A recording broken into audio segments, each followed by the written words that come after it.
todos los que estamos aquí, aproximadamente somos 16, más los moderadores y están pagando más agremiados para que nos estén escuchando por este medio. Pues bueno, como siempre, inicio con mi eslogan.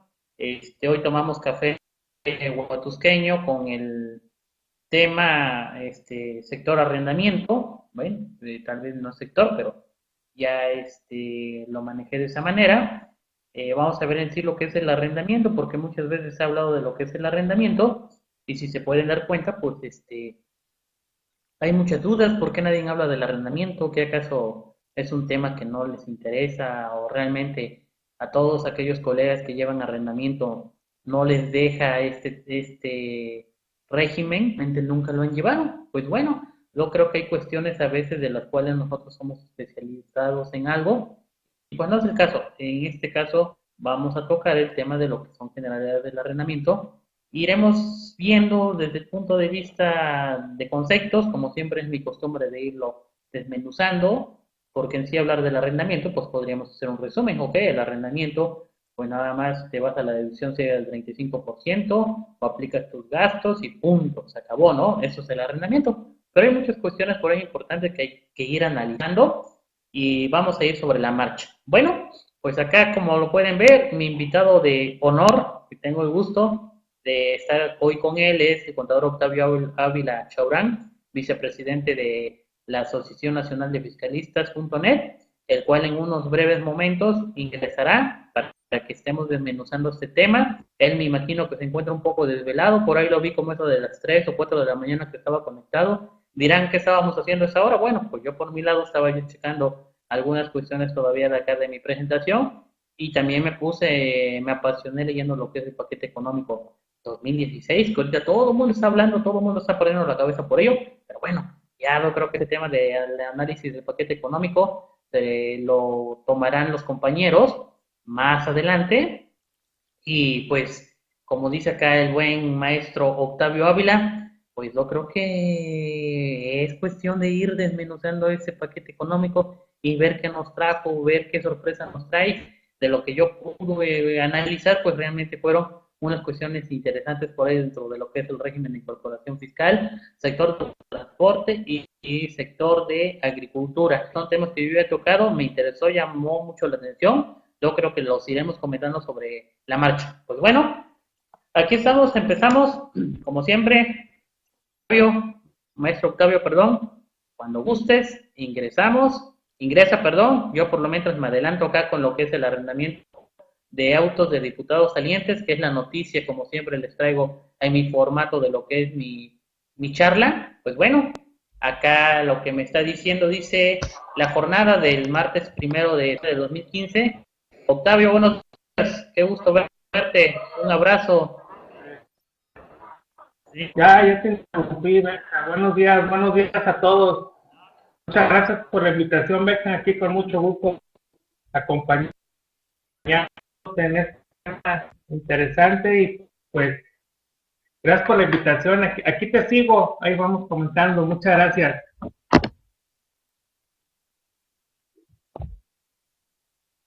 Ok, muchas Adelante, gracias a ti. Te ves desvelado, te vi que estabas conectado en el Facebook como eso de las 3 de la mañana. Se me hace que estabas estudiando, eso es lo que yo quiero pensar. Estabas estudiando lo que es el paquete económico, ¿verdad? Pues no nos dejan entre convención, trabajo, esto que salió el día de ayer, así es que andamos, igual que todos, Beca, igual que todos, carrereados, ¿eh?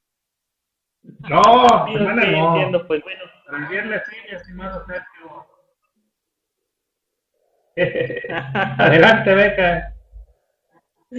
Ok, pues bueno, miren, comenzamos con lo que es la noticia. Miren, supuestamente el 1 de septiembre de 2015 salió publicada esta noticia en el periódico La Jornada, a donde me llamó la atención lo que es el arrendamiento, dice, de autos por diputados salientes. Dice, concluida la 62 legislatura, ayer fue el último día para que los grupos parlamentarios hicieran entrega de todos los bienes, oficinas y devolución de los 130 automóviles que utilizaron desde diciembre de 2012, así como las tarjetas llave que pagar a los 500 diputados federales por las carreteras sin pagar viaje. ¿Cómo lo ves? Pues Este 31 de agosto terminó la vigencia del contrato, ahí está el número de contrato, suscrito el 1 de diciembre de 2012, con el que la Cámara requirió a la empresa Casanova Rent el arrendamiento de 130 automóviles Toyota Corolla para el disfrute de legisladores y que desde hoy forman parte de los activos en San Lázaro. Por ello, los diputados no los pueden conservar. La Cámara optó por la figura de arrendamiento. Ahí empezamos con lo que es el arrendamiento. En lugar de comprar los autos con un contrato que representó un desembolso de 57.396.000 pesos en mensualidades, o sea, es un dineral, encareció el valor de las unidades. Arrendar cada una costó 441.507 pesos, cuando la versión de lujo del Corolla actualmente se vende en 323.000 pesos. Los autos se distribuyeron de las 78 para diputados y 52 para los grupos parlamentarios, que a su vez los entregaron discrecionalmente. Uno de ellos incluso se lo otorgó el diputado del PT, ahora de Morena, Manuel Huerta, uno de los más críticos. ¿Cómo ves, Octavio? ¿Qué opinas de esto? Sí, pues de repente se avientan ahí en la Cámara ojos mal entendidos, Dice, estimado los Beca. diputados se alojaron ya las oficinas. ¿Sí? Te escucho. Ah, no, te comentaba ahorros mal entendidos de repente, ¿no? Con tal de que no se quedaran con el vehículo, pero pues después de 3 años, ¿cómo dejaron el vehículo? Imagínate. Y el arrendamiento ese, pues tú sabes que financieramente, pues es carísimo, como tú lo comentas, pero, híjole, lo único que lograron fue que se hubiera más erogaciones en la Cámara, ¿no, estimado? Con estas estrategias que hacen.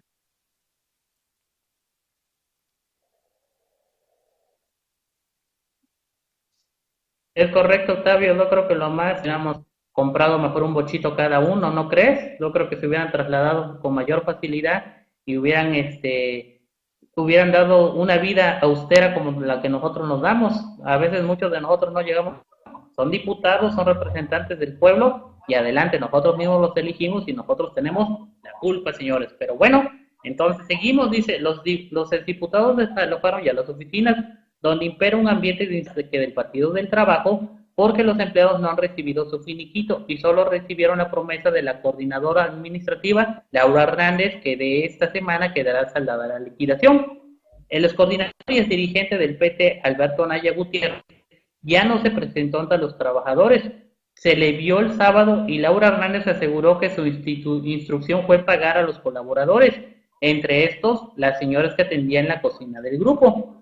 La inseguridad de los empleados de un partido que durante 15 años explotó el lema del trabajo se debe a que no están registrados en nómina. Su pago era en efectivo y no existe ningún recibo que ampare la relación patronal. Durante 3 años, también los diputados utilizaron una tarjeta llave que originalmente tenía cobertura en las carteras administradas por Caminos y Puentes. Sin embargo, a solicitud del periodista José Mansur, actual secretario del Gobierno del Estado de México, el beneficio se ligó al sistema de cobros vía PAS, que incrementó el costo en 200 pesos por legislador. Lo único que los diputados no están obligados a regresar es el fistol de oro de 14 pilates que recibieron al inicio de la legislatura. Cada uno costó 3.310 pesos, con un total de 1.655.000 pesos, ¿ok? ¿Cómo ves entonces, Octavio, esa noticia? Para concluirla. Sí, fíjate que cada que concluye una legislatura, pues prácticamente las liquidaciones que agarran todos los legisladores, híjole, hay muchos que ya no vuelven al juego, que ya no son de los famosos chapulines que brincan de una cámara a otra o algún puesto, pero pues se llevan, con las liquidaciones que se llevan, tienen para vivir tranquilamente unos buenos años más hacia adelante. Y pues aquí, relacionándolo con el tema que tú comentas de arrendamiento, pues vaya que sí otro desfondo que le cometieron ahí a las arcas, pero en fin, ahorita Se van unos y es un gastadero. Llegan los nuevos y va a ser otro gastadero con vehículos, con celulares, con laptop, con todo eso, aunque te digan que te van a amarrar el cinturón, pero no, ahí viene. Entran y salen, ¿no? Como en la escuela, estimado Benjamín, lo de en junio pagas lo de fin de cursos y en agosto pagas lo de inicio de cursos. Igual aquí estamos en estas legislaturas, por los que salen y por los que entran.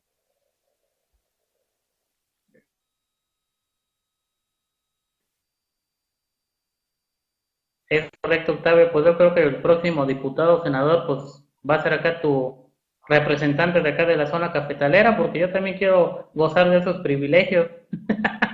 No es cierto. Pero bueno, Sí. empezamos, Octavio. Empezamos, Octavio, entonces de lo que Adelante, son las adelante. generalidades, ¿no? Del arrendamiento.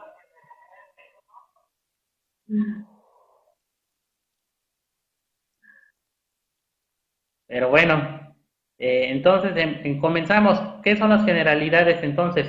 Yo creo que hay que partir de dos conceptos básicos, Octavio. Yo creo que hay que ver lo que son bienes muebles y lo que el artículo de la ley del impuesto sobre la renta dice que es el arrendamiento de bienes inmuebles, ¿no? Nunca nos habla del arrendamiento de bienes muebles, pero es por eso que vamos a ir analizando estos conceptos generales de lo que es un concepto no mueble. Pues bueno, empezamos, dice. Los bienes muebles son aquellos elementos de la naturaleza, materiales o inmateriales, que pueden desplazarse de forma inmediata y trasladarse fácilmente de un lugar a otro, ya sea por sus propios medios o por una fuerza interna o por una fuerza extraña y manteniendo su integridad.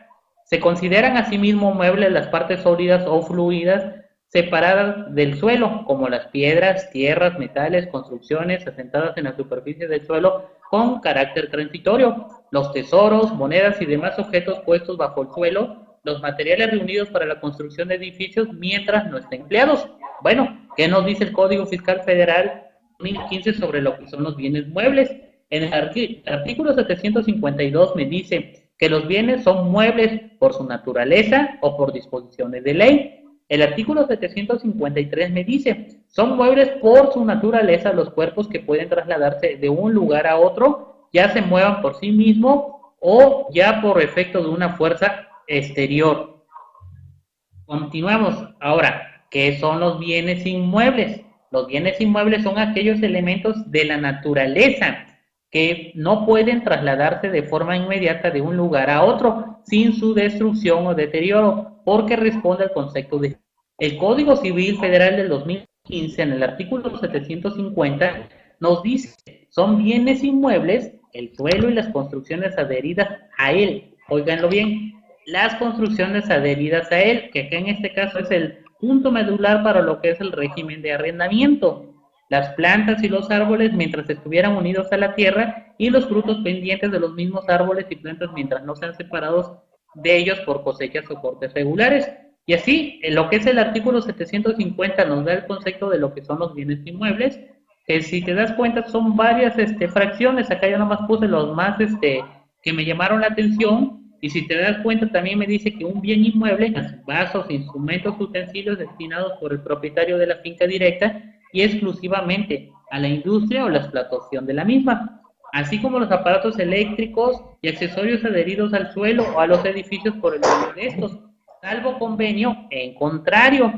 Dice, los animales que formen el pie de la cría en los predios rústicos destinados al total o parcial al ramo de la ganadería, y los diques y construcciones que aunque sean flotantes están destinados por su objeto y condiciones permanentes a un punto fijo de un río, lago o costa, así como también un último que dice que las líneas telefónicas y telegráficas y las estaciones radiotelegráficas fijas. Pero bueno, entonces, ¿cómo ves, Octavio? Yo creo que es importante analizar acá lo que son las definiciones de lo que es un bien mueble y un bien inmueble, ¿no? Para empezar, lo que es el concepto de un arrendamiento, tanto el arrendamiento de bienes muebles como de bienes inmuebles. Fíjate que sí, y muy bien por ti el inicio del tema con esta identificación de ambos conceptos del inmueble y el mueble, porque de repente no nos queda muy claro. Y fíjate que en este año pasado, 2014 y 2015, con el famoso régimen de incorporación fiscal, el RIF, en el que te mencionaba que se, puede ser RIF alguien que rente bienes muebles, y se creó la confusión, aunque no lo creas o no lo crean amigos, entre muchos de nosotros contadores, que interpretaban que podían, que los de arrendamiento podían entrar al RIF por la mala interpretación de ese artículo y por no identificar qué es un bien mueble y un inmueble.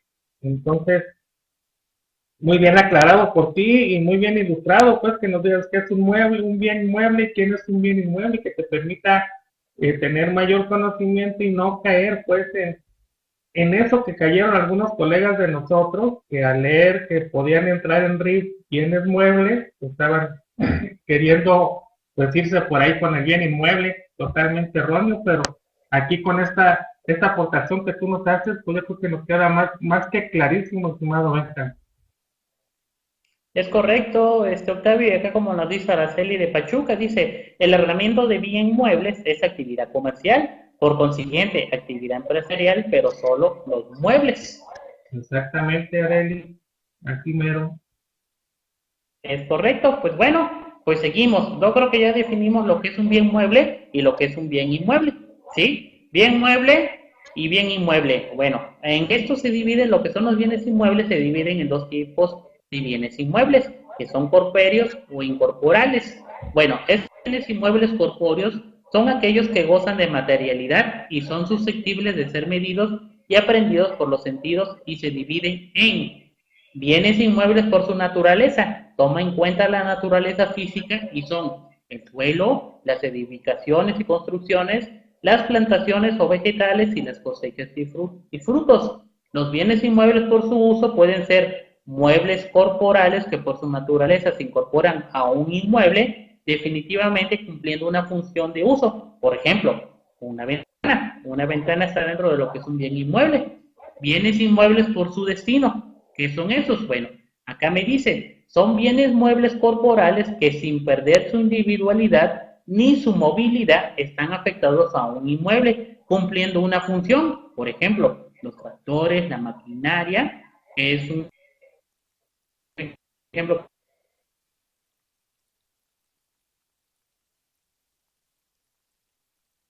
Yo les pongo acá de lo que son bienes inmuebles por su destino. Ahora bien, ¿cuáles son los bienes inmuebles incorporales? Son los derechos, dice, son los derechos y acciones que recaen sobre los bienes inmuebles. Pues bueno, entonces, acá si te das cuenta, Octavio, lo que son los bienes inmuebles los estamos dividiendo en corpóreos, que a la vez se dividen por su naturaleza y por su uso, además por su destino. Yo creo que acá son conceptos básicos que hay que ir viendo, porque luego vamos a tocar el tema de que qué pasa si yo tengo un arrendamiento de maquinaria, que me dedique yo a la maquinaria pesada a rentarla. ¿Habrá retención o no habrá retención? ¿Qué nos dice la ley del impuesto a la renta y qué nos lo dice la ley del impuesto al valor agregado? Hasta cierto punto son cuestiones importantes que hay que ir retomando. Estos conceptos básicos que a veces pueden formar tediosos o pueden formar parte del cansancio, pero sin embargo son importantes porque hay muchos de los que estamos acá que supuestamente ya los conocemos y que ya los dominamos. Sin embargo, te puedo decir que hay muchos de acá, estudiantes, no estudiantes, profesionistas o no profesionistas, que estos conceptos a lo mejor los vieron en su momento y ahorita pues se les olvidó, pero pues bueno, es una retroalimentación de lo que son los conceptos para empezar a desmenuzar lo que es el régimen de arrendamiento. ¿O no? ¿Estás de acuerdo, Octavio? Sí, mira, aquí nos pregunta Arely, estimado Benja, y va muy en relación a lo que acabas de comentarnos. Ella pregunta que en un contrato de arrendamiento dice renta de gimnasio, inmueble, juntamente con aparatos de gimnasio. Fiscalmente, ¿cuál es su régimen? Pues mira, aquí el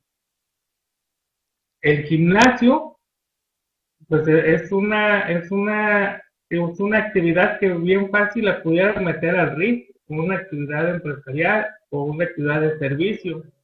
Y lo que Si te refieres a que hay dos partes, el que te renta el gimnasio y quien lo utiliza, o a qué te refieres, estimado Areli, a ver si me lo puedes ampliar un poquito la pregunta.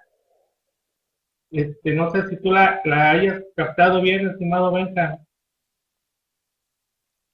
Pues yo creo que sí, Octavio, acá hasta cierto punto lo que dice acá Areli, ella está diciendo, esto de arrendamiento dice renta gimnasio, inmueble, juntamente con aparatos de gimnasio, muebles, fiscalmente.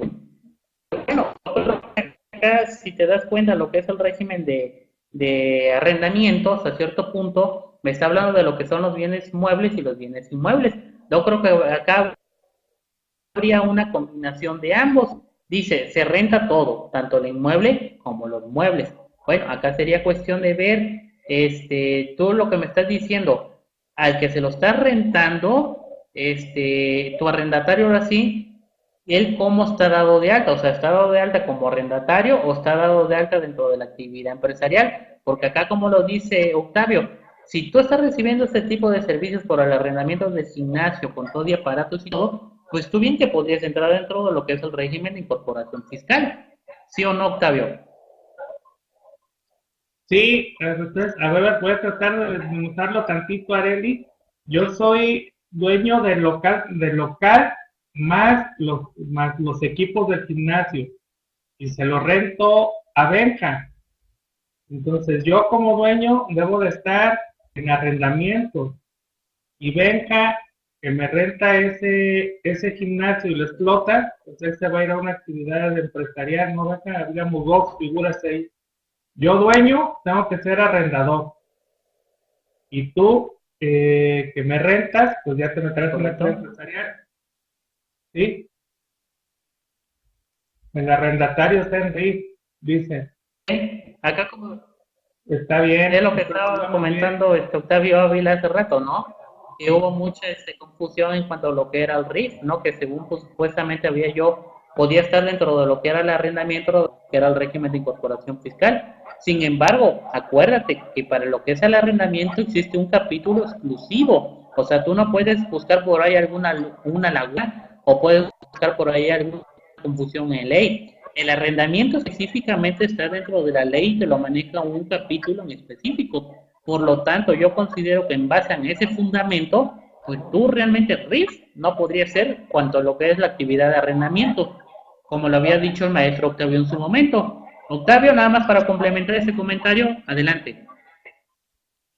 Sí, si es así, Areli,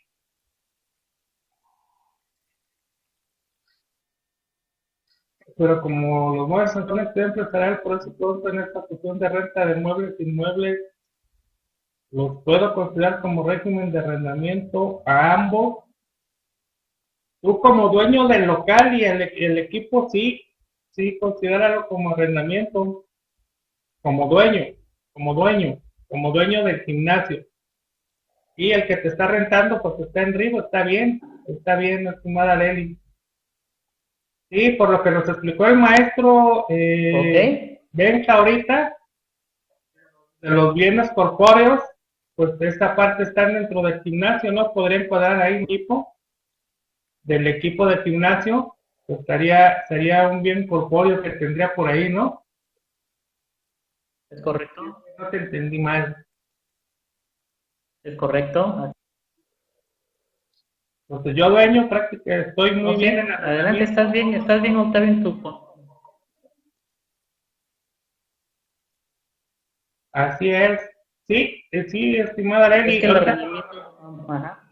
Por lo que nos comenta el maestro Benja, tú el local, tú vas a estar registrado en arrendamientos como dueño del local, rentando el local más el equipo del gimnasio, el gimnasio completo, en arrendamiento. Viéndolo de ese lado, ahí sí, ahí no hay vuelta de hoja y está aquí soportado por lo que nos acaba de comentar el maestro Benja ahorita. Ok, correcto. Pues bueno, pues yo creo que seguimos entonces con el tema. Sí. Pues yo creo que vamos a pasar con lo que es el siguiente concepto, que son los bienes tangibles y que son los bienes intangibles. ¿Por qué estoy tocando eso? Porque esto me lo menciono dentro de lo que es la ley del impuesto sobre la renta, del valor agregado, perdón. Dice, los bienes tangibles son aquellos bienes físicamente apreciables, es decir, que se pueden tocar y ocupar un espacio. Por tanto, la inversión en bienes tangibles es aquella que consiste en comprar bienes físicos como sellos, obras de arte, árboles, libros, documentos, metales preciosos, joyas, etcétera, con el fin de mantenerlos esperando que incrementen su precio, revalorización, para venderlos con posterioridad y obtener un beneficio. Ejemplo, un carro, un libro, una motocicleta, un lápiz, una barra de oro, etcétera. Ahora bien, ¿qué son los bienes intangibles? Los bienes intangibles, aquellos que no apreciarse por los sentidos, sino por la inteligencia, ya que se trata de cosas inmateriales. Entre los bienes intangibles podemos encontrar los derechos sobre patentes, marcas, concesiones, renombre comercial y otros. Ejemplo, patentes, marcas, concesiones, renombre e inteligencia. Entonces, ¿qué quiere decir? La diferencia entre lo que son los bienes tangibles e intangibles es que unos se pueden tocar, los puedo mover de un lugar a otro hasta cierto punto, mientras que los bienes intangibles, pues prácticamente son así como me lo dicen, derivados de la inteligencia, derivados de la imaginación, porque simplemente existen dentro de lo que es un espacio figurado, prácticamente. Pero ¿por qué tocamos lo de los bienes tangibles e intangibles? Porque más adelante en la ley del impuesto al valor agregado lo vamos a... Octavio, ¿qué puedes decir sobre ello? ¿Qué puedes opinar? ¿Crees que sea importante tocar ese tema de bienes intangibles y tangibles? Sí, claro que sí, estimado Benja, porque pues como ya lo mencionaste por ahí, la renta de un local comercial o una casa de habitación, pues la tienes que diferenciar muy bien de la renta de una marca comercial o de un nombre, como pudiera ser la franquicia sin meternos mucho al tema, pero uno es tangible y el otro se convierte en intangible por ahí. Entonces hay que identificarlo también plenamente para en su momento saberlo encuadrar, si va en este capítulo de arrendamientos o no, viéndolo desde el punto de vista fiscal, que seguro estoy que un poquito más adelante nos vas a comentar de ese tema. Entonces yo creo que felicito, Beca, estoy aprendiendo mucho aquí contigo en cuanto a la exposición en este tema de arrendamiento, que la verdad lo estás desmenuzando muy bien. Muchas gracias por compartirnos, Beca, adelante. Ok, Octavio, gracias por las flores. Sin embargo, ya sabes que así se debe de manejar. Yo creo que hay que empezar por los conceptos básicos, hay que empezar desde abajo, como se dice vulgarmente, para ir entendiendo todas estas cuestiones. Y como te lo vuelvo a comentar y platicar, a veces hay personas, a veces hay individuos, a veces hay seres pensantes que no tienen la noción, o nosotros como seres pensantes supuestamente ya lo entendemos y sabemos que los demás ya lo entienden. Sin embargo, hay un porcentaje mucho mayor de la población, de un nicho de población, el cual no lo entiende, o sí lo vio y no lo recuerda. Es por eso que es importante ir sacando todos estos temas. ¿Por qué lo estoy tocando? Porque a veces a mí me ha tocado ir a cursos, ¿no? En cursos donde te dicen, ¿sabes qué? Declaración anual del régimen de arrendamiento. Ok, tocan en lo que es el artículo de la declaración anual y punto, pero nunca te dan los elementos. Oye, ¿qué es una copropiedad? ¿Qué es un arrendamiento? ¿Qué es un subarrendamiento? Bueno, todos esos conceptos que tal vez ellos consideran que ya los tienen por definidos, que ya los conocemos. Tal vez a veces es una pérdida de tiempo para les dirá, ¿sabes qué? Es que con eso los voy a aburrir. No, al contrario, es un punto importante porque de ahí vamos a planear, vamos a tener la visión fiscal para poder encuadrar, como tú lo dices, Octavio, en determinados temas de la ley del impuesto sobre la renta y del valor agregado, así como las otras leyes y disposiciones fiscales. Pero seguimos. Ahora dice, acá encontré esta tesis, llamémosla así, o es una, bueno, dice, el arrendamiento de inmuebles, su naturaleza es civil o mercantil. Bueno, veamos qué nos dice acá. Dice, el arrendamiento de bienes inmuebles no está incluido en ninguno de los actos de comercio previstos en el artículo 75 del Código de Comercio. Sin embargo, de conformidad con la fracción 24 de dicho artículo, que admite como otros actos de comercio cualesquiera, otros de naturaleza análoga o con los expresados en el mismo código, cabe considerar como acto de comercio el arrendamiento de inmuebles, cuando en él concurren las características comunes a todo acto mercantil, como es, entre otras, que el acto que realice con propósito de especulación comercial, lo que no ocurre en el arrendamiento de un inmueble destinado al uso de una empresa, y cuya especulación de ninguna manera forma parte del objeto social de la misma, aun cuando la empresa de que se trate tengan el carácter de comerciante, en los términos de la fracción 2 del artículo 30 del citado código. No por este simple hecho, las adquisiciones, enajenaciones y alquileres de la misma, verifique, tendrán forzosamente el carácter de mercantiles, pues la expresión especulación comercial, que se emplea en la fracción 2 del artículo 75 del Código Mercantil, debe interpretarse en relación con las actividades que celebre esa clase de operaciones, de donde resulta que si la negociación no ejerce ordinariamente al comercio en adquisiciones, enajenaciones y alquileres, cuando realice estos actos deben tener forzosamente el carácter. Es una revisión de 31/51 de la compañía carbonífera de Sabinas S.A., de allá del 20 de abril de 1955, si lo puedes ver, Octavio. Entonces, ¿a qué conclusión podríamos llegar, Octavio, con esta lámina? El arrendamiento de inmuebles, ¿el contrato es de naturaleza civil o mercantil? Fíjate que, sin entrar mucho en el terreno de los abogados, de fondo, pues debe de ser un contrato de naturaleza civil, pero el objeto se convierte en mercantil luego. Y considero que, pues sí, aunque se vuelve mercantil, no pierde su naturaleza el arrendador, como en algún momento dado se quisiera entrelazar el hecho de que yo, arrendador, le rente a una empresa comercial, me convierta en comerciante, que es lo que se dice que no funciona. Entonces yo creo que el contrato, a fin de cuentas, es una actividad económica y sí tiene también su naturaleza mercantil, aunque de fondo, te digo, en mi opinión, pues sigue siendo civil.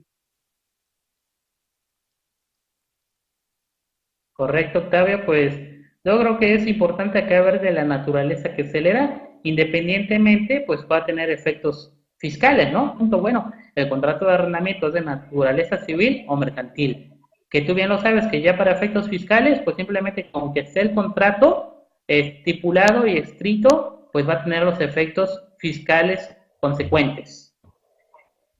Sí. ¿Sí? Ok, pues bueno. ¿Quiénes pueden obtener ingresos por arrendamiento? ¿Quién creen? ¿Nada más las personas físicas, las personas morales o nada más las personas físicas? Bueno, acá yo creo que sería importante analizar porque muchos se van lo que es el arrendamiento y casi la mayoría de los colegas están acostumbrados a ver que el arrendamiento de bienes inmuebles pues simplemente lo van a realizar lo que son las personas físicas. Pero acuérdense que también por ahí el artículo de las personas morales dentro de la ley del impuesto sobre la renta, también me toca lo que es el arrendamiento de bienes inmuebles, como lo dice el artículo, dice las personas morales, supuestamente el artículo 16, dice, las personas morales residentes en el país, incluida la asociación en participación, acumularán la totalidad de los ingresos en efectivo, en bienes, en servicio, en crédito o cualquier otro tipo que obtengan en el ejercicio, inclusive los provenientes de sus establecimientos en el extranjero. Ahora bien, ¿qué dice? El artículo 17 dice, para los efectos del artículo 16, o sea, personas morales, que habla de ingresos, dice, se considerarán que los ingresos se obtienen en aquellos casos no previstos en otros artículos de la misma, en las fechas que se señalan conforme a la siguiente, tratándose de el otorgamiento del uso o goce temporal de bienes cuando se cobre total o parcialmente las contraprestaciones o cuando éstas estén exigibles a quien efectúen el otorgamiento de dichos arrendamientos. Entonces, acá podemos ver, Octavio, hasta cierto punto. Acá hay dos disyuntivas.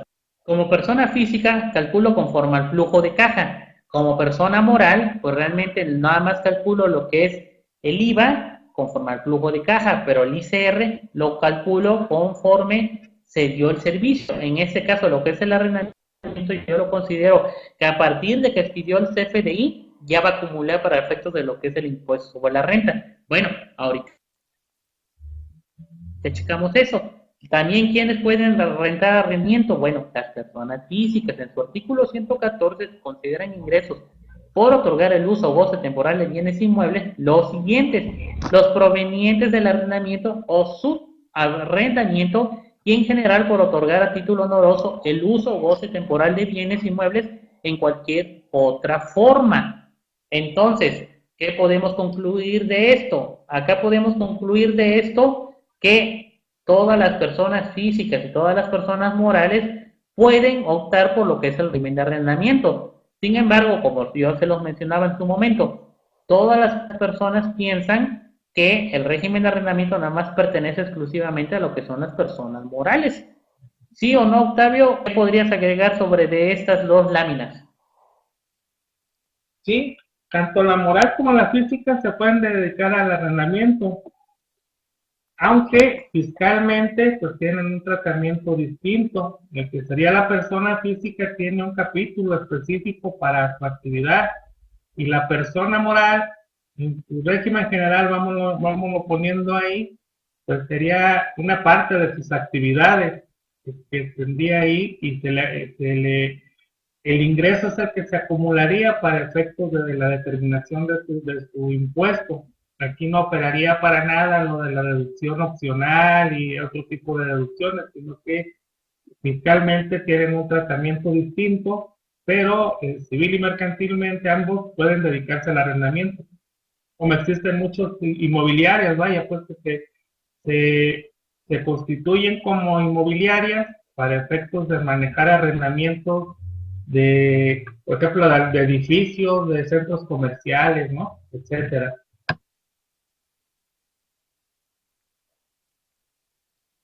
Es correcto, Octavio. Sin embargo, nosotros, por ejemplo, yo acá en las altas montañas de Huatusco, pues el edificio más grande que tengo, pues es el de mi iglesia, que está acá en el centro, porque de ahí no pasamos de 2 o 3 pisos.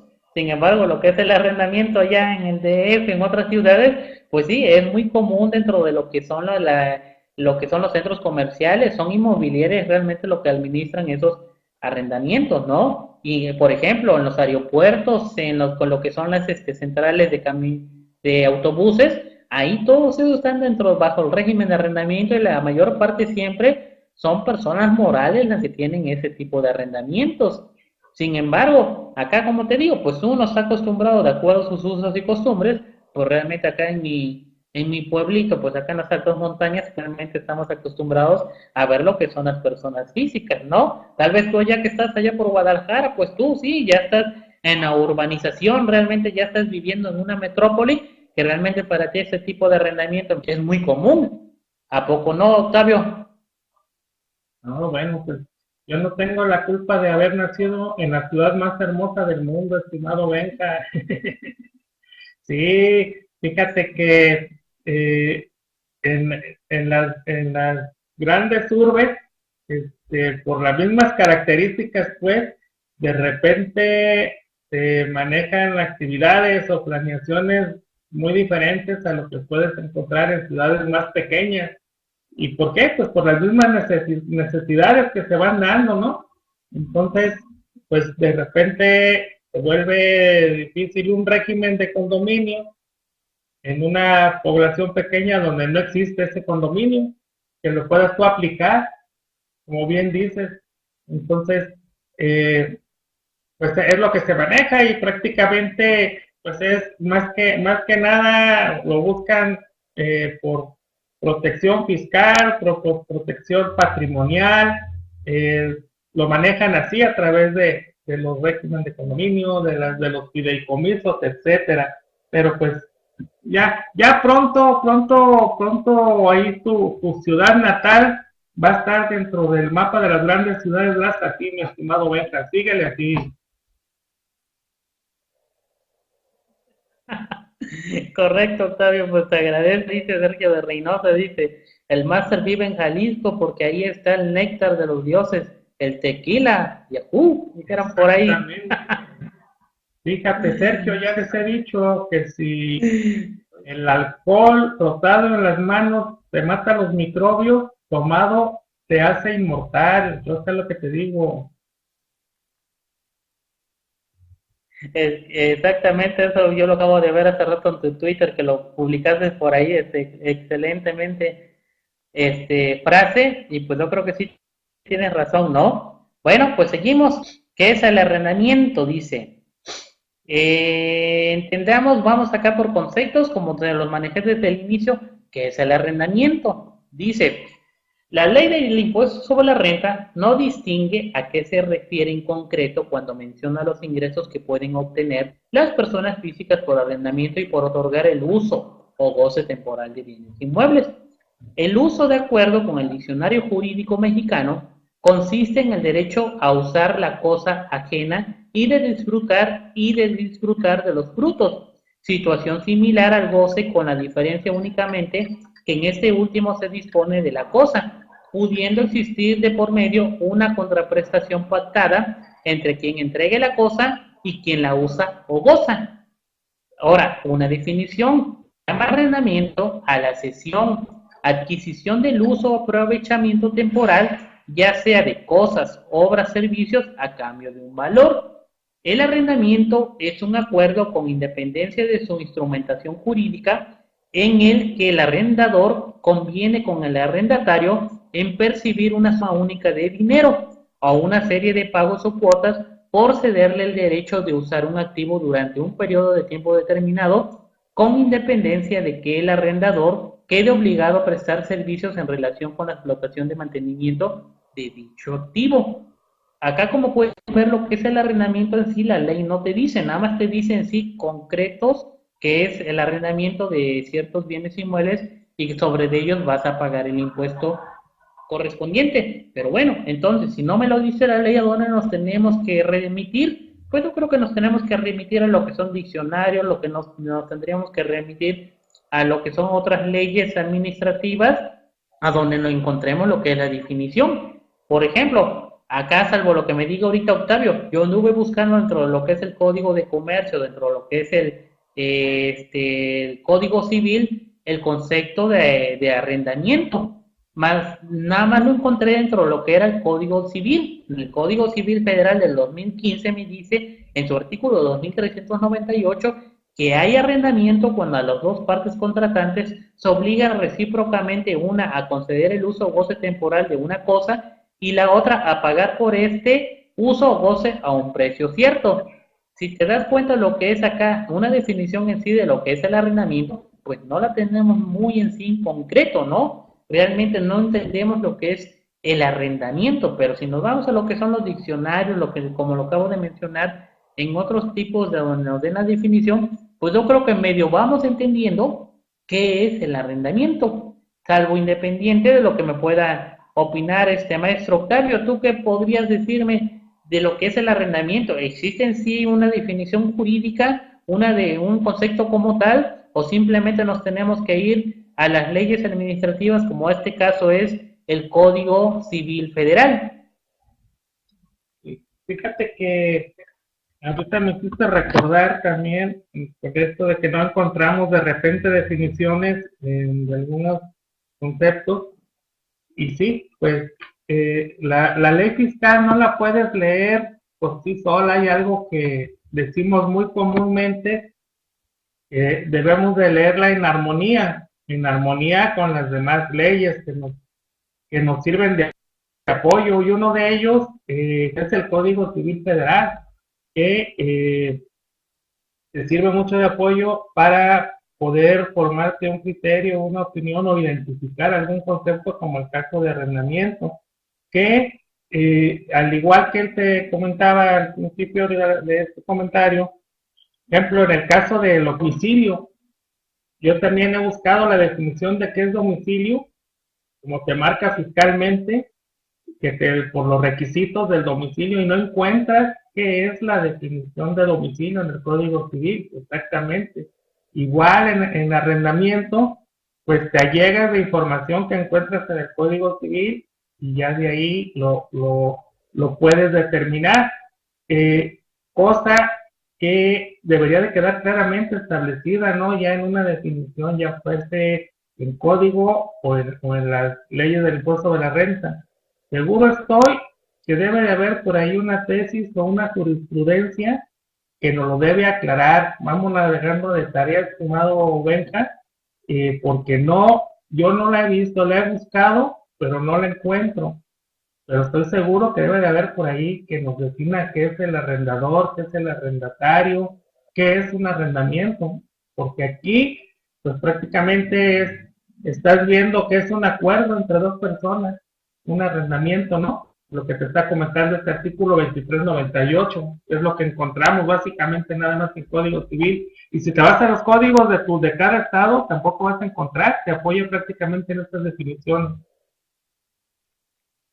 Es correcto, Octavio, yo creo que sí, ya ves que está el Código Civil Federal y está el Código Civil para cada estado, ¿no?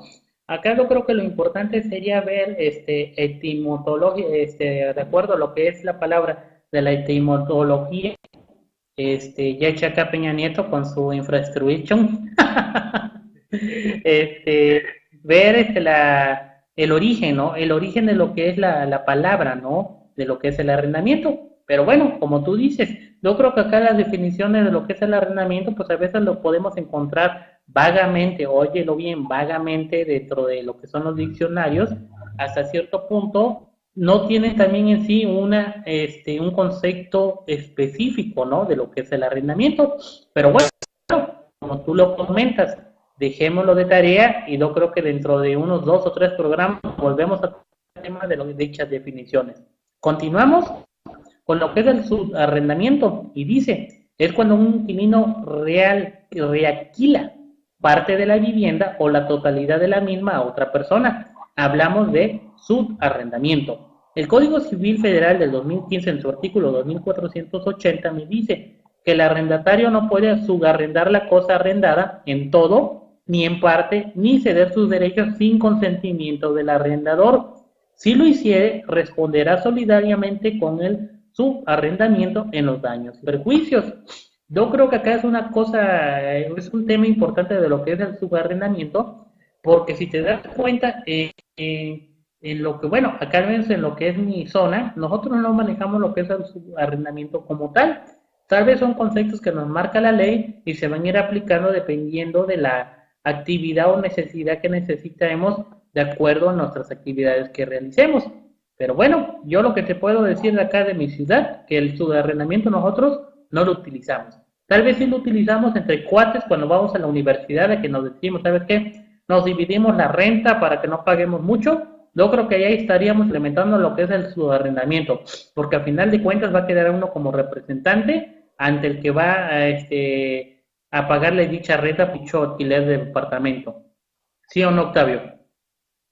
Sí, sí, sí. Esas épocas, ¿se da, estimado Benja?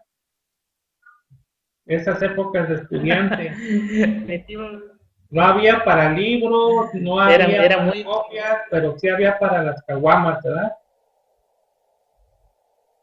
No, eso ni me digas, o sea, no me digas, porque mira, íbamos a comer y yo creo que nos comprábamos 3 o 4 gorditas y nadie tenía 2 o 3 pesos y punto. Pero eso sí, vamos a sacar el cartón, vamos a sacar todo lo demás. Aparecía el billete de 100, el billete de 200, porque ahí sí aparecía el dinero. Pero para lo demás, para lo que era la renta, libros y comida, no había dinero. Yo creo que es el efecto mágico de lo que es el alcohol, como tú lo estabas mencionando anteriormente, en cuanto a lo que es la versión del tequila. Pero bueno. Continuemos con lo que, bueno, pues ahora vamos a pasar, ya vimos lo que son los conceptos básicos, ya vimos definiciones, ahora vamos a ver qué son los aspectos del arrendamiento en lo que nos marca la ley del impuesto sobre la renta. Vamos a hablar entonces, dice, de los ingresos. ¿Qué son los ingresos de arrendamiento? ¿Y cuáles van a ser los ingresos grabados? Dice, la ley del impuesto sobre la renta en su artículo 114 tipifica que se consideran ingresos por otorgar el uso o goce temporal de bienes inmuebles y en su fracción primera menciona como ingreso gravable al arrendamiento o subarrendamiento, y en general por otorgar a ti el uso o goce temporal de bienes inmuebles en cualquier forma. Si te das cuenta, Octavio, acá ya me está manejando, dice bienes inmuebles, no me está mencionando bienes muebles. Sí, es algo muy importante y me lo está mencionando en el artículo 114. Me dice, por otorgar a título honoroso el uso o goce temporal de bienes inmuebles. ¿A dónde me dice muebles? ¿Sí? Pero bueno, por ahí debemos empezar a analizar todo este tema. Así como en su función segunda señala a los rendimientos de certificados de participación inmobiliaria no amortizable, que es otro tipo de ingreso gravable. Ahora bien, ¿qué me habla sobre los ingresos en crédito o a crédito? Dice, en su último párrafo, este artículo obliga a declarar y calcular el impuesto que corresponda a los ingresos en crédito hasta el año calendario en el que sean cobrados. O sea, que, ¿qué quiere decir? Si yo expedí un recibo de arrendamiento allá en enero del 2014 y me lo están pagando ahorita en septiembre del 2015,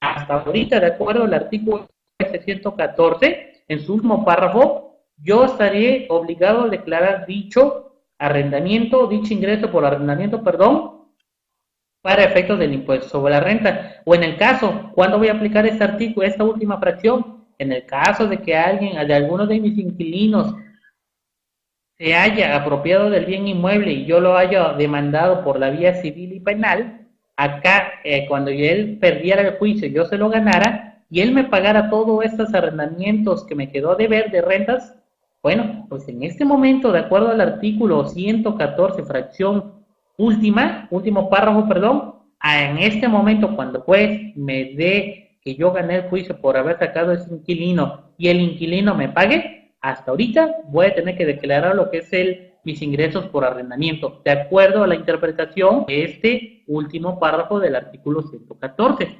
Ahora bien, ¿qué son los ingresos exentos? Dice, para los efectos del otorgamiento de los ingresos por arrendamiento, en general por el uso o goce temporal de bienes, el artículo 93 de la Ley del Impuesto sobre la Renta señala algunos conceptos que son ingresos exentos.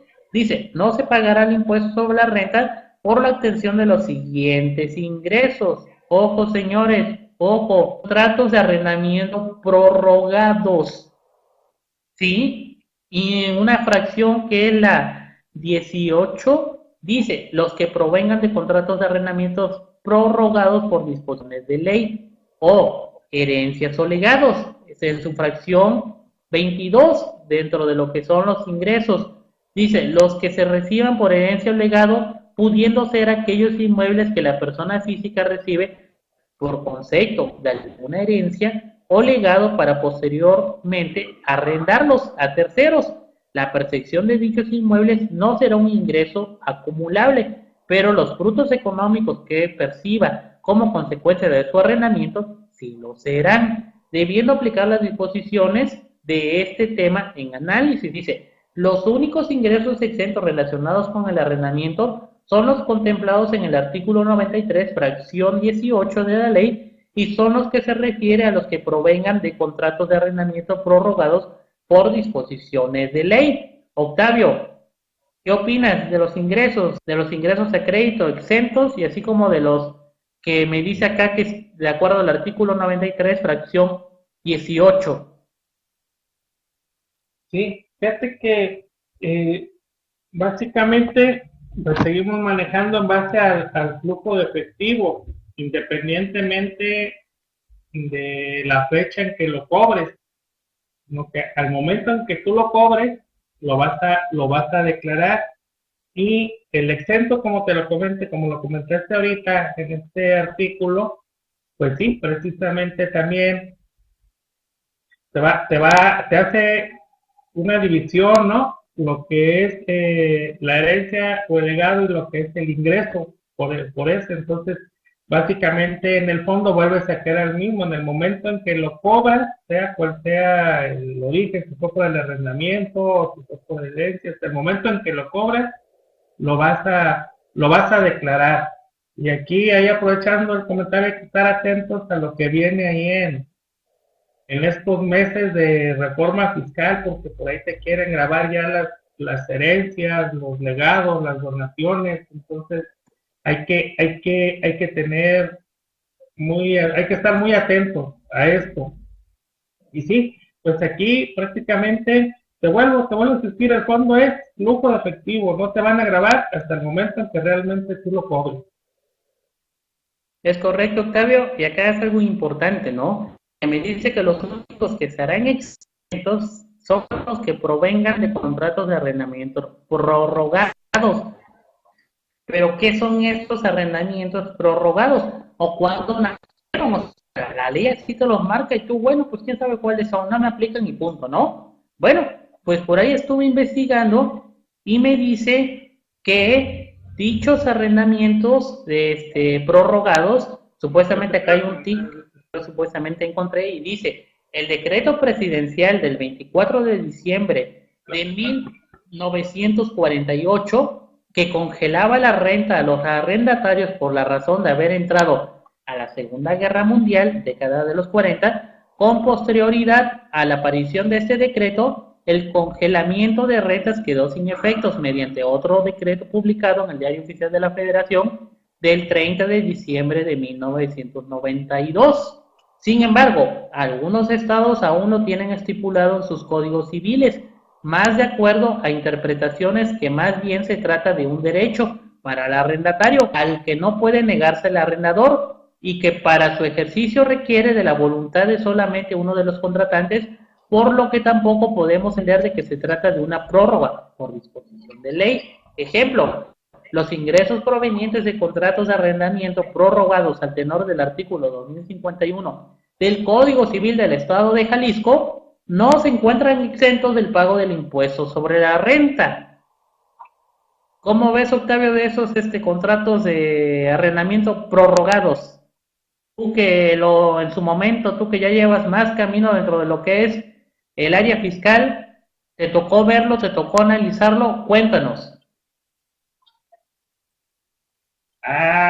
Fíjate, yo te ando en programa y tú ya me andas diciendo viejito, vas a ver, venga.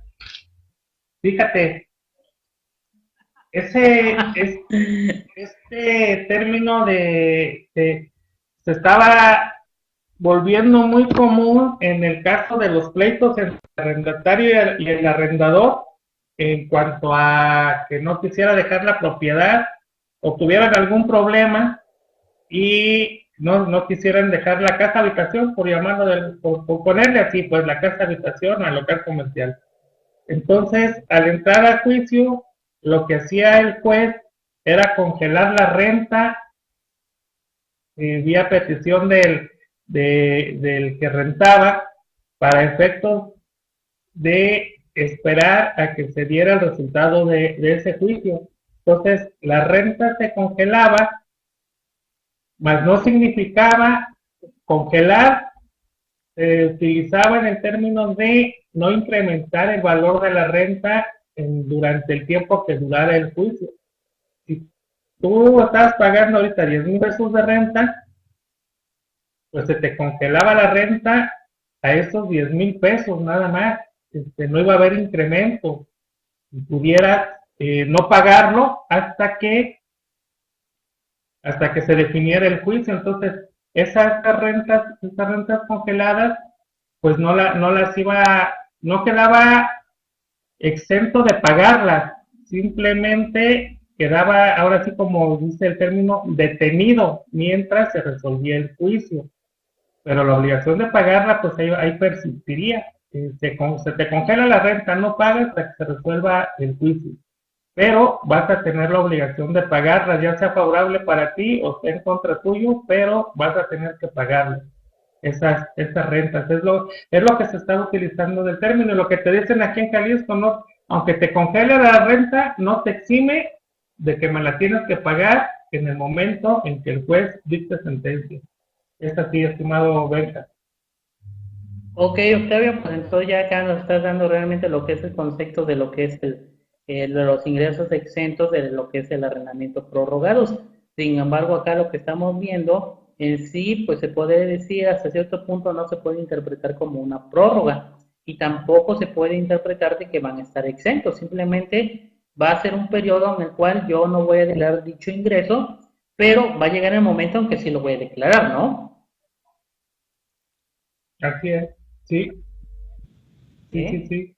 Pues, bueno, Octavio, yo creo que nos quedan por ahí unos 5 o 6 minutos. Yo creo que es un tema que es muy largo, pero pues hasta donde lleguemos, dentro de 8 días vamos a seguir con el tema porque está interesante. Yo creo que lo vamos desmenuzando como debe de ser. En unos 5 o 8 minutos entra el colega Tom Cisneros y pues también hay que darle su espacio. Pero seguimos Octavio. Dice, de las deducciones, gastos e inversiones deducibles. Dice, las personas físicas que obtengan ingresos por arrendamiento de inmuebles de acuerdo con el artículo 115 de la ley, podrán efectuar las siguientes deducciones: impuesto predial y las otras contribuciones. Dice, los pagos efectuados por el impuesto predial de dichos inmuebles, así como por las contribuciones locales de mejoras, de planificación o de cooperación para obras públicas que afecten a los mismos, y en su caso el impuesto local pagado sobre los ingresos por otorgar el uso o goce temporal de bienes. Así como también otra deducción pueden ser los gastos de mantenimiento y consumo de agua. Dice, los gastos de mantenimiento que no implican adiciones o mejoras al bien de que se trate y por el consumo de agua, siempre que no los quienes usen o gocen de mucha confusión. Me dicen, ¿qué son gastos de mantenimiento? Bueno, ¿qué pasa, por ejemplo, cuando tengo una casa habitación que ya se le está cayendo el revoco, ya está despintada, ya se abrió por ahí el piso, se levantó el piso vulgarmente hablando? ¿Qué opinarían ustedes? ¿Es un gasto de mantenimiento o es una adición o es una mejora? Porque acá me dice, los gastos de mantenimiento que no impliquen adiciones o mejoras del bien de que se trate. Entonces, si yo pinto mi casa que estoy alquilando, ¿es una adición o mejora o es un mantenimiento? Si yo levanto el piso que se levantó, o sea, el piso que se una adición o mejora o es un mantenimiento. Se cayó el revoco, lo vuelvo a poner, ¿es una mejora, una adición o es un gasto de mantenimiento? ¿Ustedes qué dirían? ¿Y qué es el impuesto predial? Bueno, vamos pagando de manera anual, lo vamos a aplicar de manera anual y otras contribuciones me están diciendo que son los impuestos que pague yo en cada estado por tener el uso o goce de arrendamiento. Octavio, antes de que nos vayamos, ¿qué puedes opinar sobre estas dos fracciones del impuesto predial y los gastos de mantenimiento en el concepto que acabo de exponer? Fíjate que el término de mejora luego te deja una opción ahí de que la utilices de acuerdo a como mejor te convenga, ¿no? Porque si tú pintaste tu casa, pues le estás haciendo una mejora a como estabas, pudiera ser, alguien te pudiera decir, pero alguien dice, no, nada más le di mantenimiento para que se vaya directito a mi gasto, pero yo creo que está muy claro que mantenimiento, pues es a lo que no es meterle alguna construcción más, ¿no? Y la mejora, pues sí, es meterle, haz de cuenta, le metes un piso más, o, perdón, es un piso, le haces dos pisos, le metes muros, pues eso ya estás modificando lo que ya está hecho. Y la pintura, el arreglar el baño y eso, pues nada más estás dándole mantenimiento a lo que ya está hecho. Yo así te lo interpretaría, que es una mejora y que es un mantenimiento, ¿no? Ok, Mientras, Octavio, pues yo creo que por cuestiones de tiempo, a ver si me haces el favor y dentro de 8 días, si está dentro de tus posibilidades, seguimos con la segunda parte de lo que es el régimen de arrendamiento, porque si te das cuenta, apenas estamos entrando dentro de lo que es de la ley del impuesto sobre la renta, nos falta analizar lo que es la ley del impuesto al valor agregado, así como de su contabilidad electrónica, ¿está obligado o no está obligado? O sea, es un tema muy amplio. Ahorita vimos generalidades del régimen de arrendamiento como lo analizamos en su momento. Pero bueno, antes de despedirme, te comparto también mi reflexión de la semana, la cual dice, como siempre, es el formato que le doy a mi programa. En este momento, pues, mi reflexión de la semana fue algo que publiqué en mis redes sociales y lo que por donde la Dice, el destino es un canal el cual no podemos modificar. Sin embargo, sí podemos caminar con él. Gran arquitecto del universo, manda tu luz a esta humanidad que no entiende la misión. Ailán, ese angelito así debería de estar durmiendo y no haberle arrebatado y cortado el cordón de plata. Así como él y miles de seres humanos han perdido la vida por una u otra razón. Solo esperemos la luz radiante del entendimiento y comportamiento de la humanidad. Solo pediré salud, estabilidad y poder. Es cuanto, JB el fiscal, Octavio, por ahí si quieres hacer una promoción de la convención Anafinedimos. Y gracias por estar acá conmigo, Octavio. No, pues muchas gracias a ti, Benja, me dejaste muy pensativo con esta reflexión. Desafortunadamente, conforme pasa el tiempo, hay ahora sí, una lucha mundial entre la sociedad de volvernos incluyentes. Todo el mundo pide ser incluido y lo que está sucediendo, pues es que hay mucha exclusión. Lo estamos viendo en nuestro propio país, lo estamos viendo en la mayoría de los países del mundo, por no decirte todos. Qué incongruencia, ¿no? Estamos pidiendo una sociedad incluyente y cada quien que pide ser incluyente excluye a los demás. Ojalá, pues, este tormento de vida que estamos viviendo pase pronto, porque la verdad es lastimoso ver imágenes como las que vimos y a mí la verdad cada que veo a este niño, pues sí, me simbra saber qué pasa en mi país, qué pasa con el resto del mundo. Benja, muchas gracias por invitarme a tu programa. Primero Dios, si no sé otra cosa, con mucho gusto te acompaño, lo disfruté mucho, estoy aprendiendo mucho. Aquí te acompañaré el próximo miércoles, el viernes, por ahí te invito también a que estés conmigo para estar platicando de este paquete económico que ya se presentó el día de ayer y comentemos por los puntos interesantes. El viernes les compartamos a todos nuestras amigas y amigos del aula y pues invitarlos a que entren al micrositio de la convención 2015 Guadalajara. Está en gdl2015fiscalistas.net. Les adelanto, tendremos los eventos técnicos, nos estará compartiendo el doctor Herbert Bettinger, estará el maestro César Calvo Langarica, el maestro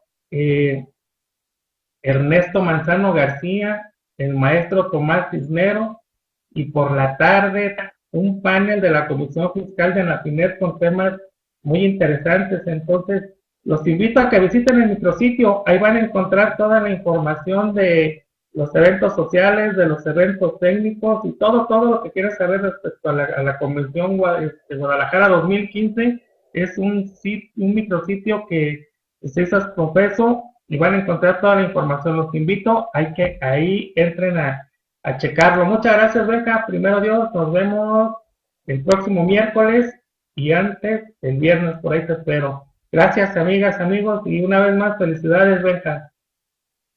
No, no hay nada que agradecer, Octavio. Agradezco el tiempo compartido por vos y pues acá invitar a los colegas de Anafinet que nos sigan, que sigan acá lo que es el aula Anafinet para que este gremio crezca y seamos candidatos a ser esos robots del conocimiento que queremos ser y anhelamos ser.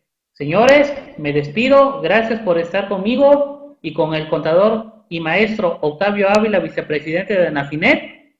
Dentro de 8 días seguiremos con la segunda parte de lo que es este interesante tema del arrendamiento. Si el gran arquitecto del universo nos da la luz, vitalidad y sobre todo, vida. Gracias, señores. Un abrazo. Octavio, gracias. Buen día a todos.